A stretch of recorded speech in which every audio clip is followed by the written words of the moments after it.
Hi, it's Fiesta Taro. Okay, so all signs. Nakaisip ako ng pwedeng itanong. Oo. Tapos, syempre, high blood din kayo dito. Oo, kasi ang gusto ko itanong, ano yung iniisip nila pagdating sa'yo? Okay, anong iniisip ni person mo pagdating sa'yo? Ha? So, mas maganda to kung wala na kayong connection ng taong to. Okay? So, syempre, oo. Aalis ka na dito sa channel ko after nito.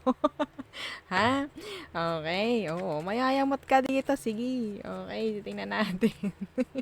Siyempre, before tayo mag-start, kung hindi ka pa nakakapag-subscribe, please do subscribe and hit the notification bell para lagi po tayo maging updated sa mga mangyayari pa lang. Okay? And yes, don't forget na mag-follow sa atin pong FB page. And kung meron pong tanong pagdating sa private reading, you can message me sa akin pong FB page for more info. Okay? And yes. If you're interested na magpa-reading sa aking friend, lagi po siyang open. So, yeah, message lang siya sa kanya pong FB page na Perception of Light. Okay? Yes. And kung may tanong po pagdating sa ating all-in-one Evil Eye Bracelet, this is always available and ganun din si ating Evil Eye Ring. So, ito po is ito ay limited lang no yung kanyang slot. So kakaunti na lang. So habol-habol na lang. Yan para makaabot kayo sa shipping. Okay? So,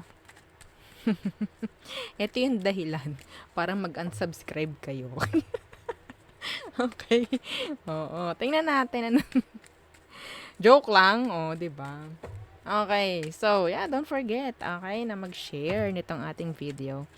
And yes, mag-like. And yeah, big help yan sa ating channel. Okay, so let's start, Aris. Anong iniisip nila? Anong iniisip ni person mo sa'yo? Ngayon. Okay, ngayon. Anong iniisip niya sa'yo ngayon? Yung past mo, ha? Anong iniisip niya? Gusto mo makipag-ayos? Okay. Yes, gusto mo ng new beginning? Oo. With them. O, 'di ba? Nakakainis. Oh. So, yeah, itong nakikita ko, yan ang iniisip nila pagdating sa'yo. Gusto mong makipag-ayos sa kanila. So, hindi ako may sabinan, ha? Energy yan galing sa kanya. So, binasa ko lang. Okay? So, O, di ba? Next. Oo. Ating gigisingin, no? Ang inyong mga dugo. Taurus. Ano ang iniisip nila tungkol sa'yo ngayon? Oo, si person mo, si past person mo. Anong iniisip niya ngayon sa'yo?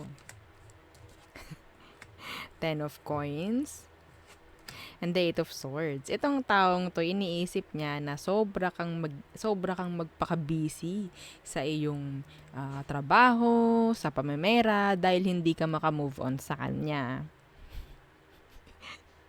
Okay? Yes. Ito po, hindi to vice versa.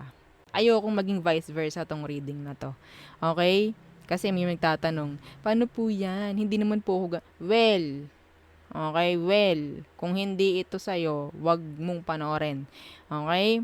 So, eto ang iniisip niya. Wala tayong magagawa doon. Ha, ang iniisip niya, nagpapaka-busy ka, grind ka ng grind para malimutan siya. Ay, shala, o, diba? Next, Gemini. Anong iniisip niya tungkol sa'yo ngayon? Gemini. Anong iniisip ng iyong past person? Pagdating sa'yo. Anong iniisip niya? Okay. The High Priestess. Marami kang gustong malaman about sa kanya. Na marami ka pa rin tanong. Marami ka pa rin gustong malaman. Yes, and hindi pa rin, pakiramdam niya hindi pa rin kayo tapos. So, parang gusto mo pa rin bumalik sa kanya. Yan. Ayun ang iniisip niya towards you. Okay? Oo, ang dami kong tatanggap na rant dito. Ha? Hindi akong may sabi nito. Ha? So, ito, kinuha ko lang to sa person mo. So, yun ang iniisip nila na hindi ka pa rin makaget over and gusto mong bumalik dahil marami ka pang gustong malaman sa kanya. Okay? Yes. Oh. So, next. Hang on, bakit nawawala si Cancer? Oo. Wait lang. Okay, so, yan na. Oo, nag-missing in action si Cancer, no? So, Cancer, anong iniisip ni person mo? Ni past, ha? Ni past person mo ngayon sa'yo. Anong iniisip niya? Oo, lagi lang ano eh. Lagi lang natin kinakawawa yung past person eh, no? So, titingnan natin. Tingnan natin. Ha? The Queen of Cups in reverse.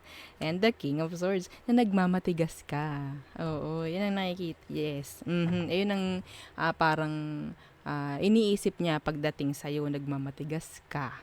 Ayan. Oo. Yeah, see, the Emperor. Pagmamatigas. I don't know, pwedeng wala kayong pag-uusap nitong taong to ngayon.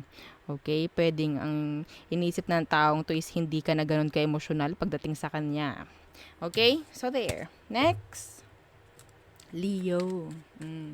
Leo, anong iniisip ni past person mo sa'yo? Okay.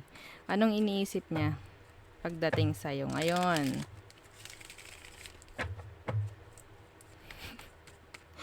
Okay. The Fool in reverse.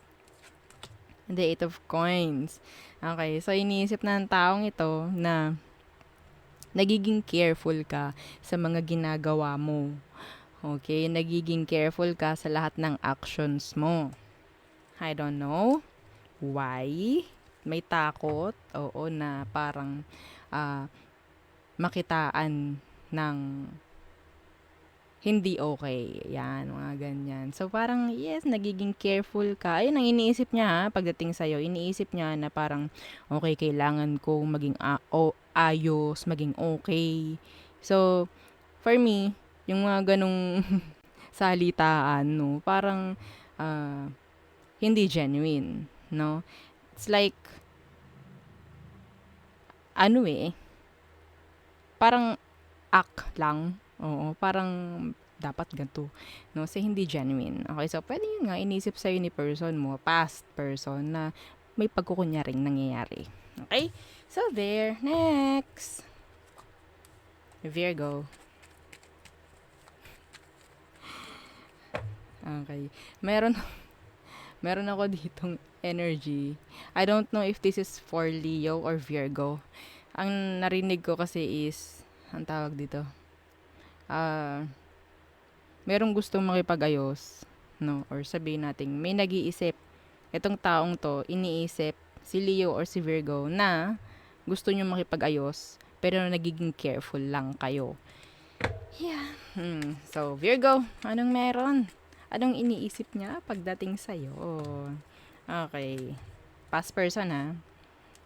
Na naghihintay ka lang daw sa kanya. And gusto mo siyang saktan sa pamamagitan ng pagpapahintay. Okay? Ha? I don't know. Kung may third party dito, iniisip ng taong to na hindi ka napili at puro pananakit lang ang ginagawa mo. This is specific, hindi to para sa lahat. Okay? Kung may third party man, yan. Yan ang iniisip niya. Okay. So, there. Next. Libra. Okay, anong iniisip ni past person mo ngayon sa'yo?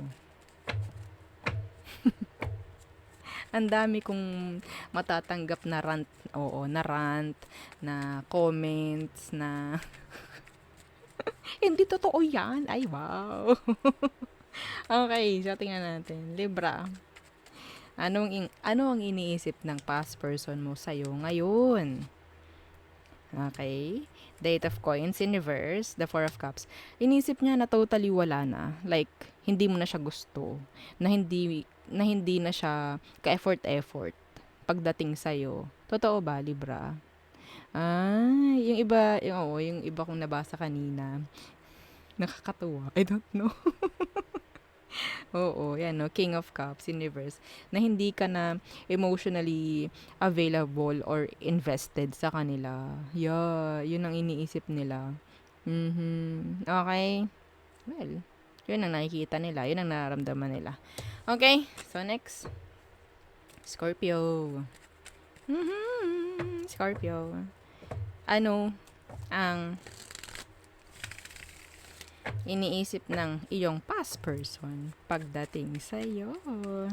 Hindi ko alam bakit ganito yung tanong. Nakakatuwa. Nakakatawa lang. Okay.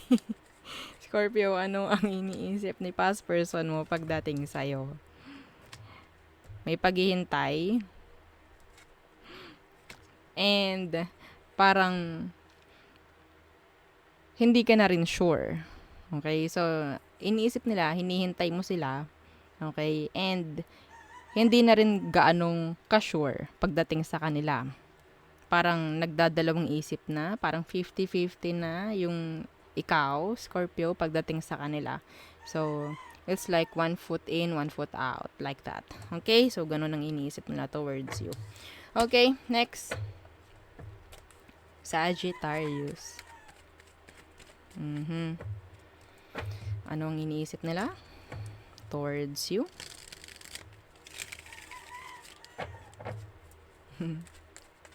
Okay.